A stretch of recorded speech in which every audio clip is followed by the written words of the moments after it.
बहुत समय पहले एक छोटे से गांव में एक प्यारी लड़की रहती थी जिसका नाम कनक था। कनक का जीवन बहुत साधारण था, लेकिन उसका हृदय भगवान कृष्ण के प्रति अत्यंत प्रेम और भक्ति से भरा हुआ था। उसके आंगन में एक छोटा सा तुलसी का पौधा था, जिसके पास वह रोज दीपक जलाकर भगवान कृष्ण की आराधना करती थी। उसकी एक ही इच्छा थी कि एक दिन उसे भगवान कृष्ण के दर्शन हों। कनक के गांव के पास एक घना जंगल था, जिसे लोग भूतों का जंगल कहते थे। उस जंगल के बारे में यह माना जाता था कि वहां एक भूत रहता है, जो गांव वालों को परेशान करता है। भूत इतना शक्तिशाली था कि उसके डर से कोई भी उस जंगल की ओर जाने की हिम्मत नहीं करता था। एक दिन गांव में यह खबर फैली कि भूत ने एक व्यक्ति को अपने वश में कर लिया और उसे जंगल में खींच ले गया। इस घटना के बाद गांव में और भी अधिक भय फैल गया। एक दिन कनक को गांव के मंदिर में एक विशेष पूजा के लिए बुलाया गया। वह भगवान कृष्ण की पूजा के लिए प्रसन्नता पूर्वक तैयार हुई और अपने हाथ में कुछ फूल और दीपक लेकर मंदिर की ओर चल पड़ी। रास्ते में अचानक आसमान में बादल घिर आए और चारों ओर अंधेरा छा गया। कनक को महसूस हुआ कि कुछ अजीब हो रहा है, लेकिन अपनी भक्ति के बल पर वह बिना किसी डर के आगे बढ़ती रही।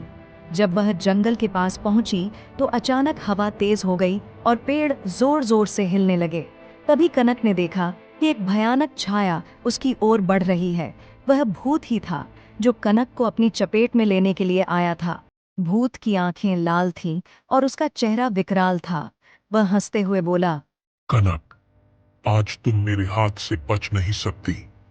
मैं तुम्हें अपने साथ ले जाऊंगा और तुम्हारी आत्मा को कभी मुक्ति नहीं मिलेगी। कनक ने भूत की बात सुनी और उसका हृदय भय से कांप उठा, लेकिन उसने अपनी आंखें बंद की और अपने प्रिय भगवान कृष्ण का स्मरण करना शुरू कर दिया। उसकी आंखों से आंसू बहने लगे और उसने अपने भगवान से प्रार्थना की, हे मेरे प्यारे कृष्ण, मैं आपकी शरण में हूँ, मुझे इस संकट से बचाइए।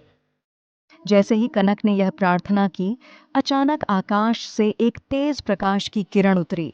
उस प्रकाश के बीच से भगवान श्री कृष्ण प्रकट हुए, अपने बांसुरी के साथ। उनके आते ही भूत के सारे आतंक गायब हो गए और वह प्रकाश की तीव्रता से डर कर पीछे हटने लगा।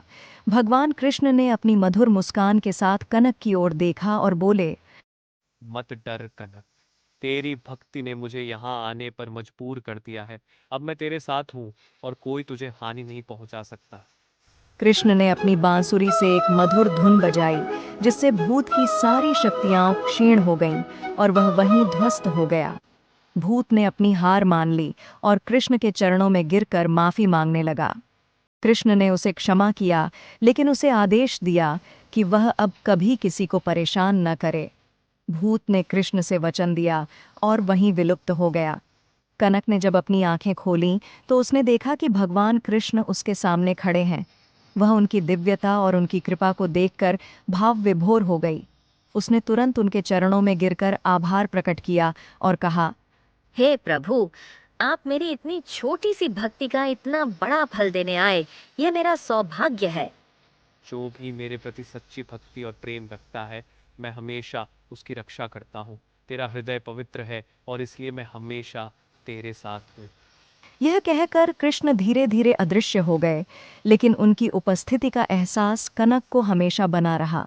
कनक गांव लौट आई और उसने गांव वालों को अपनी कहानी सुनाई। उसकी इस अद्भुत कथा को सुनकर सभी को यह एहसास हुआ कि भगवान कृष्ण सच्चे भक्त की रक्षा के लिए किसी भी रूप में प्रकट हो सकते हैं। कनक की भक्ति और उसकी भयानक स्थिति से निकलने की कहानी गांव में हमेशा के लिए अमर हो गई। लोग अब उस जंगल से नहीं डरते थे, क्योंकि वे जानते थे कि भगवान कृष्ण हर संकट में उनके साथ हैं। इस घटना के बाद कनक की भक्ति और भी प्रगाढ़ हो गई और वह हर दिन कृष्ण की आराधना में और समय बिताने लगी। उसका जीवन भगवान की कृपा और आशीर्वाद से भरपूर हो गया और वह गांव में एक आदर्श भक्त के रूप में जानी जाने लगी।